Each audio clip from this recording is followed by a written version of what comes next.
get it started. So hello everyone, my name is Katie Kittery and I'm one of the founders of Yumbles, and I'm really thrilled to have this session today and to be speaking with Alessandra. So Alessandra is the founder of the Functional Food Company.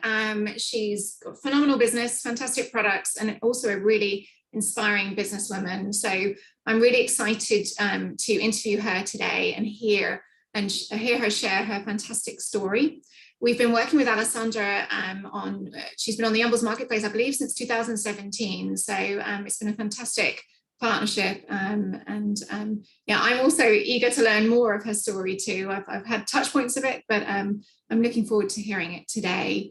So, being a foodpreneur is challenging for anyone, but I think what's really exciting about Alessandra is really she's overcome more hurdles than most. So I'm sure a lot of you will find equal parts inspiration from her story, and also I'm sure some relatable elements. So without further ado, if I can allow Alessandra to introduce herself. Excuse me. Hello, and thank you for the warm introduction. I definitely can say that partnership with Yumbles have been the highlight of this last 5 years.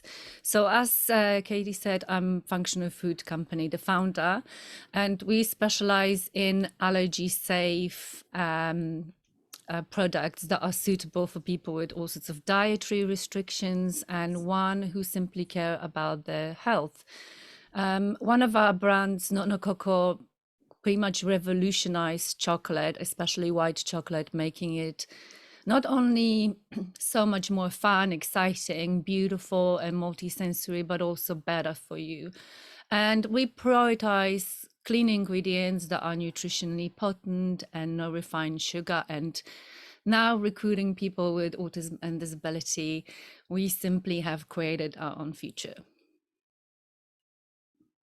Fantastic, great. So Alessandra, one great place to start is if you could share with us really the origin of your business, kind of your initial inspiration, and really what prompted and started your business journey. Yeah, so I didn't intentionally set myself to run a business, especially a product type of business that's also so complex. I was a single mom focusing on recovering from complex neurological chronic health condition that was affecting me physically. So then supporting my son who's severely autistic, celiac, with a complex sensory issue and oral underdevelopment, which meant basically he couldn't chew, swallow, taste food. We had pretty much enough on our plate.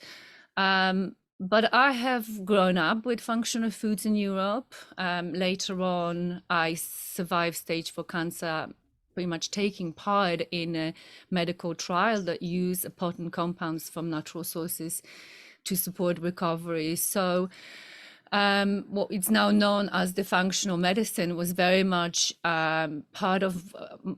big part of my life experience. And I simply developed food that me and my son, we could eat on the go, that was safe to eat. Free from market back then was emerging and very much concentrating on trend rather than allergy safe. So you will have some gluten-free products, but they were not gluten, non-contaminated gluten. So I created what year is this, Alessandra? Sorry, what year did you? So I'm talking about 2013, 14. Right. So yeah, and for us to be able to go out and about different places, we literally had to bring us snacks that were nutritionally dense, light to carry, because you have to carry it with you everywhere you go. So for myself, I created IB snacks, which manage my energy levels so I didn't get the crashes. The micromars, micronutrients marzipan have literally saved my son's life. And then came no. So my boy who would say no to every food because it was making him unwell. He couldn't test and he was autistic, restricted and controlled food a lot. And, hypersensitive and put off from trying.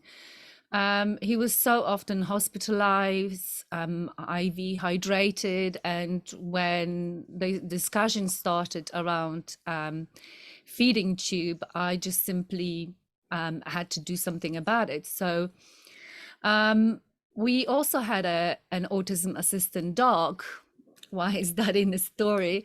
She was a chocolate color labradoodle, and he really loved her. And somehow he associated the color brown with everything that was good.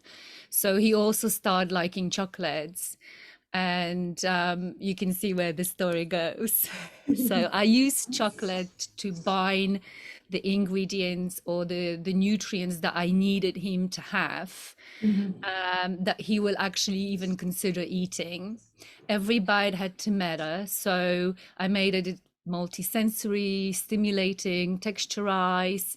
And what seemed to be really important to him, visually appealing, because if you can't test very well, then you go for the look of it. So, like, very often people ask me, why does my chocolate look so beautiful? It was Mhm. literally created to attract my son's attention, so he will Multisensory. even consider it. Yeah. Wow, fantastic. I mean, certainly your chocolates are really well known for such beautiful designs, which is very rare for functional foods normally to concentrate as much on the aesthetics. That's interesting that it came from that actual need.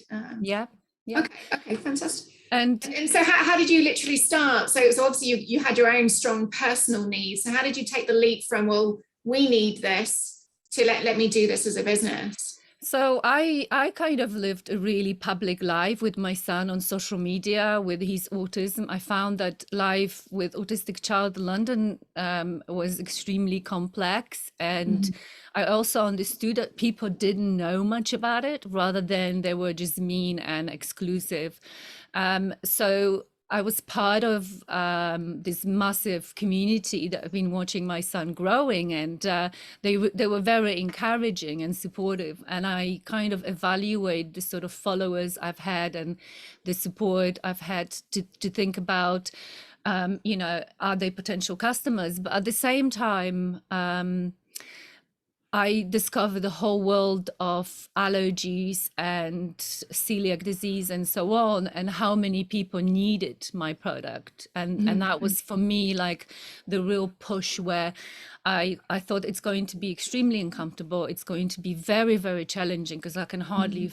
fit, having a proper wash without, sacrificing my time for something else. So I knew it was going to be hard work, but for some reason, doing it for all those people who really didn't have that talent or ability to create something like that for themselves, it was quite extraordinary. And obviously to get feedback from people who have cerebral palsy, who couldn't eat chocolate, but my chocolate buttons, the snacks, will dissolve and they'll be so delicious and tingly and zesty.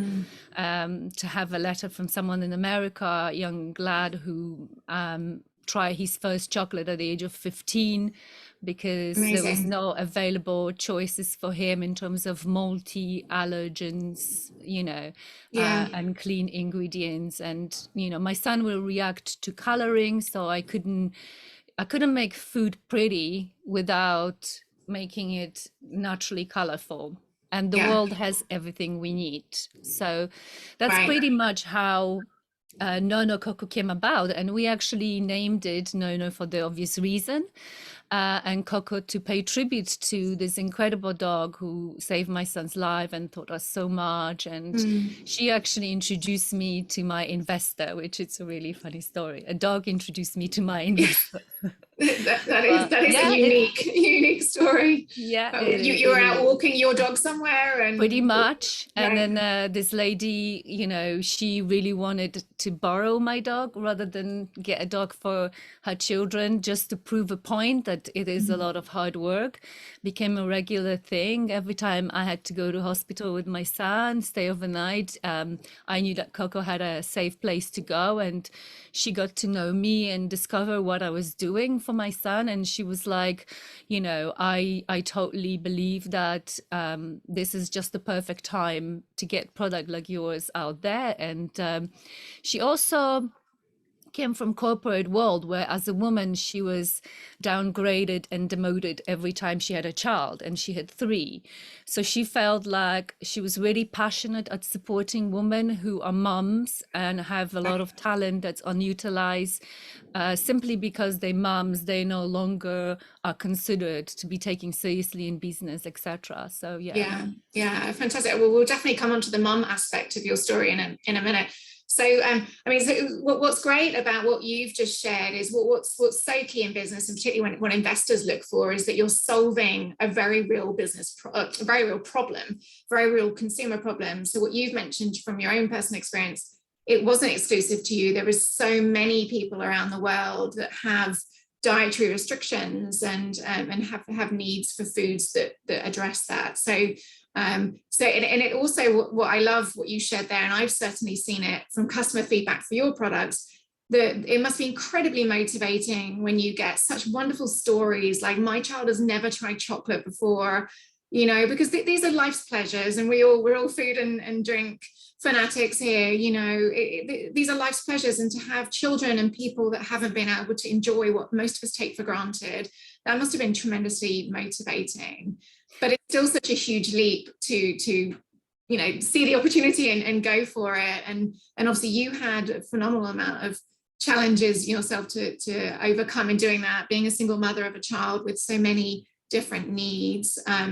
So what for you has been kind of a particularly, whether it's that aspect, or what for you, you know, in the early days of you starting out, maybe the first 2-3 years, what's been like a particularly big challenge that you've had to overcome?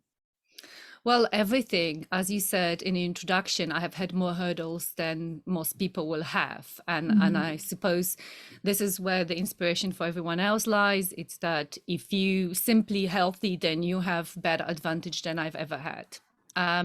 So I suppose there's also an illusion about how hard or easy it is to set up a business from home. We know that businesses don't fail because the product isn't good, but because we are not often honest with ourselves. So for me, you know, when I started, lost everything, moved into council flat, didn't have a credit score to even open a business bank account. And from that to, you know, 16 hours, 7 days a week, non-stop for 7 years, and with my son having sleep disorder, you know, no matter how little sleep you get, you have to keep yourself going and keep yourself really fit and able to meet the demand. And I've set my standards really high, being allergy safe along the way, and making product that's really kind of labor intense. So for every minute I invested in the company, I took away from other essential human needs. And imagine that, you know, there will be sacrifices that no one can even envision that you will have to make. But that in proportion with the reward that comes with it. So my business has had everything to be very successful, and I was the obstacle. So me and my son, the illness, the poverty, depression, lack of investment, being dismissed by many investors for being a woman and a mother. But at the same time, completely validated by sales, customers' feedback, online, continuous growth, all the awards that we won. And I started seeing that there is this mismatch between what one perceives success and what one assume one is capable of, right? So I started believing in the fact that it's because of me and my son and our life that the business came in the first place, but it also survived the impossible, because the reason why it came in the first place became because I wanted to solve a problem for my son that then I noticed was a problem for other people. But later on, the drive was because it was our future. I was so unemployable as a single mom with disabled child. So I've created myself a sustainable and enjoyable living that I could not simply give up on. So, but my relationship with my son, it's what people really were drawn to, and they loved watching us struggling well. You know, it's like the dark ship, then the underdog on X Factor that everyone is voting for. And if you can do it, then they have a hope that there's something good in life for them too. And what people feel about you, it's the true brand. Yeah. So don't be put off by, unpolished and unperfect, because that's humanizes the story. And Yeah. we are still here because simply my why is my biggest source of energy. I made a workplace such a place to be that it's impossible to feel like it's a hard work. And I'm Mhm. in a business of happiness. I make Mhm. allergy people who have allergy or health issues happy because they have choices, and I make people who are otherwise excluded and isolated part of a team, and they are the daily source of energy and inspiration for you. And how can you possibly give that up? Yeah, absolutely. So something you kind of touch on there, and is obviously something that we really observe and often gets reported on, is how consumers are increasingly conscious. They're conscious of where they spend their money, the nature of the business, the story of the business. Does that business fit their value system? And I think one of the biggest assets or parts of your business is very much that social mission, the mission of empowering, of supporting, inclusivity. The value system that you have as a business is really strong and has been, I believe, since day one. So can you tell us a bit more about kind of the social mission of your business and how has it affected your decision making yeah. So there is obviously the element I mentioned early on, being unemployable and really having a sense that there's more moms like me out there who are extremely capable, efficient, and have experience and skills that aren't utilized. So when I initially started recruiting, I concentrated on moms like myself, and for a lot of them, it became like a support group where all they needed was like just that stepping stone, so then they can go back to their career. Even it wasn't even a question of working for me; it was more that they just needed to return the return of the self-confidence. And obviously the company also took its own direction, which very much was dictated by my son, from his health crisis and need for certain product, to then turning 10, being in special school, and really needing around the clock care, non-verbal, and the kind of autism that people usually dismiss for any kind of opportunities in life, and the plan is to spend in care for the rest of their life. And yet when he was giving a choice to go and play or come and work with us, he preferred to work. And he was proud, he was valued, felt important, part of the team. And it was a no-brainer for me to consider the fact that there's a lot of people who are older than him, more functional, with set of skills that I can simply recruit. And it was like opening a gold mine, because no one can ever prepare you for what you discover when you meet people who think differently, work differently, have different social dynamic, influence the team.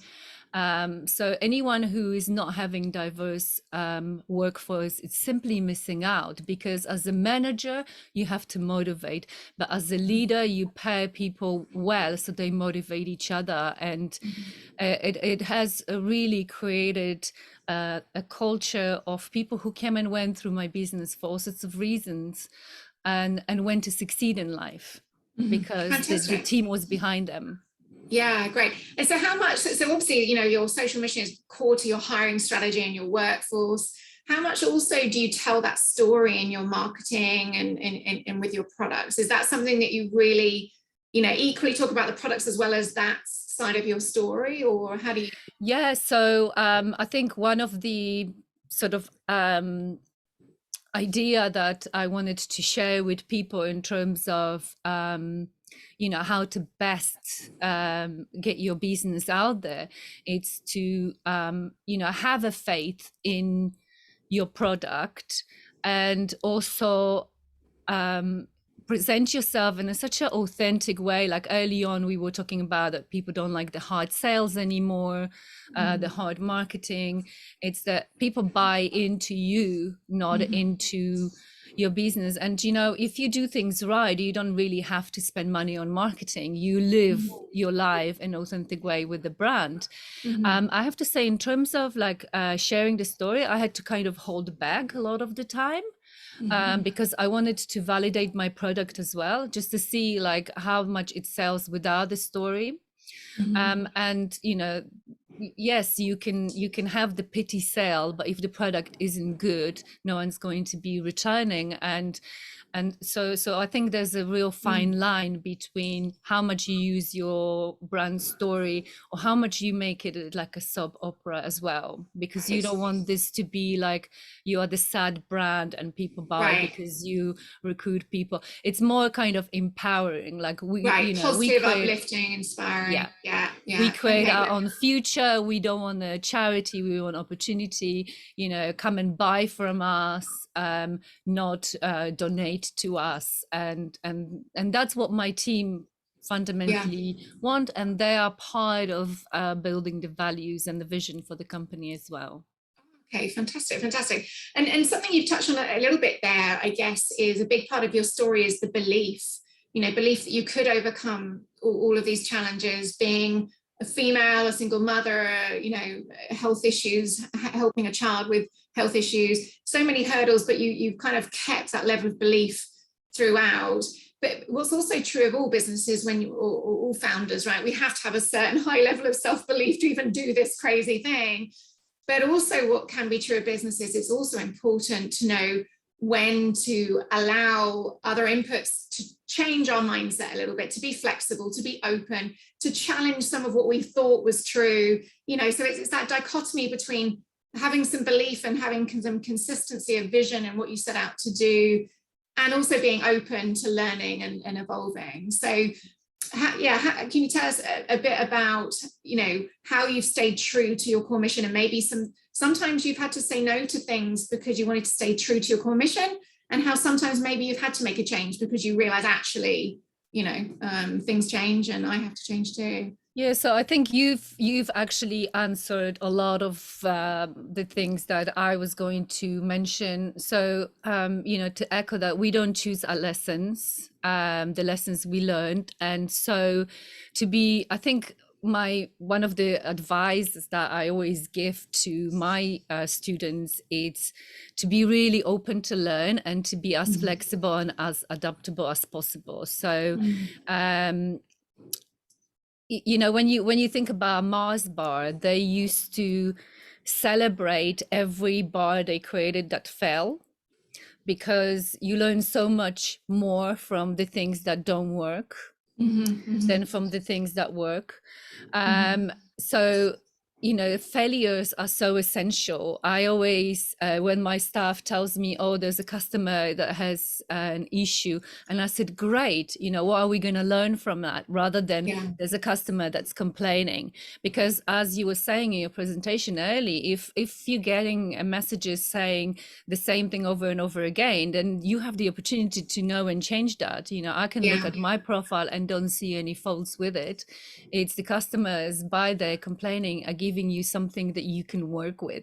And that's quite incredible. And in terms of, I have had to say no to absolutely everything. Supermarkets, Waitrose, Ocado approaching me, international companies wanting my product yesterday, and they wanted to strip it off, simplify, refine, and make it mainstream. And so I never wanted to play with the big boys. I felt like all of us on Yumble, we are better than the big boys.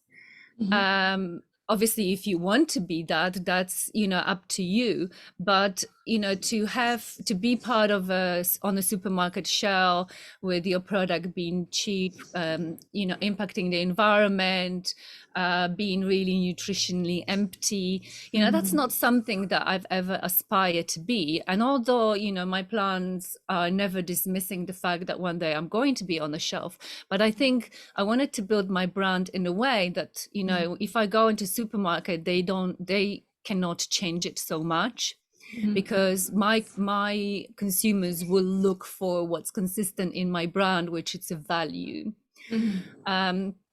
And obviously, you know, running a business, it's not just a human interaction and connection, recruitment and psychology, knowing yourself, understanding people, including your customers. These are like the big tools that I use to treat my customers who visit my store like someone who physically walked past my shop and stood, or came in.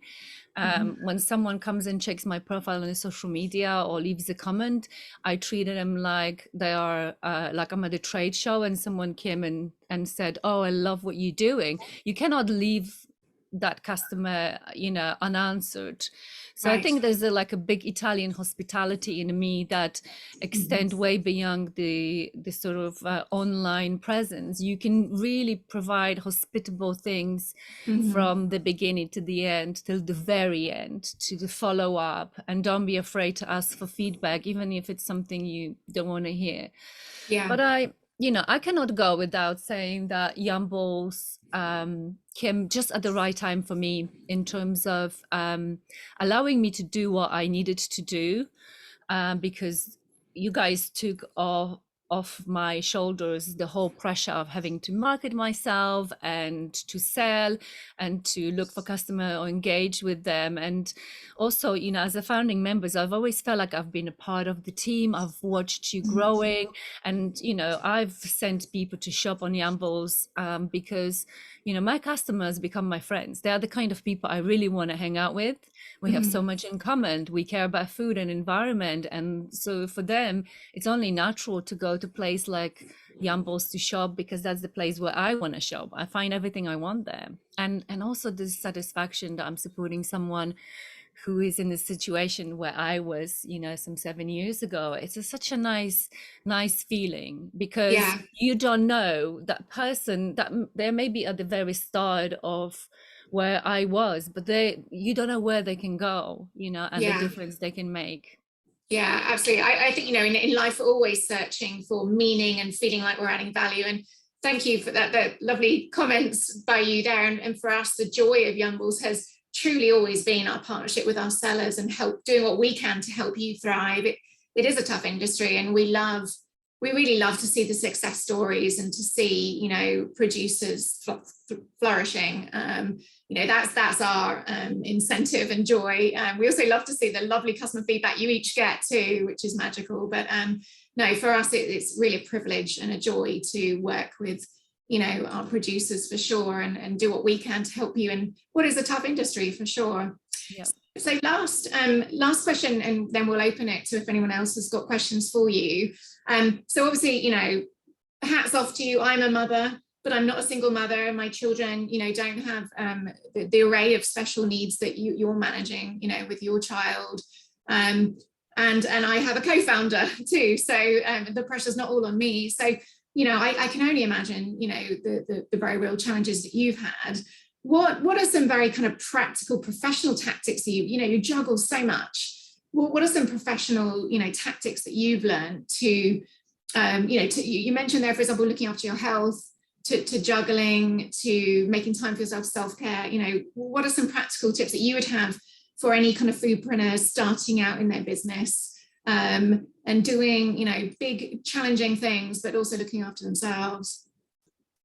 Yeah, so, you know, my mom always used to say that the world is made of small things, and when you apply that to everything you do, hours are made of minutes, and minutes are made of seconds, and pounds are made of pennies. And when you are starting a business and you have something else going on, you very often think about, oh, it's going to take me X amount of hours to do this and that. But what I actually focus on is minutes. I don't waste minutes, Mhm. and I don't spend them too easily. I don't waste my energy as well, because it's like my biggest asset. So I've always been very, very mindful of every little step I make, the micro decisions daily, and I am able to identify where I'm wasting my time. I mean, Mhm. I don't want to really bore anyone, but there's a lot of things, practical things that have really freed up so much time for me, Mhm. that a lot of people in business don't even consider. Don't bring that mommy stuff here. This is business we are Mhm. talking about. But my household, for instance, it's iron free. We don't use iron for anything. I Mhm. mostly wear black clothes, or red for special occasions. So I don't waste my time making micro decisions about what I'm wearing. My son Yeah. has all his socks the same. I don't Mhm. go around looking for matching socks that he's going Mhm. to wear.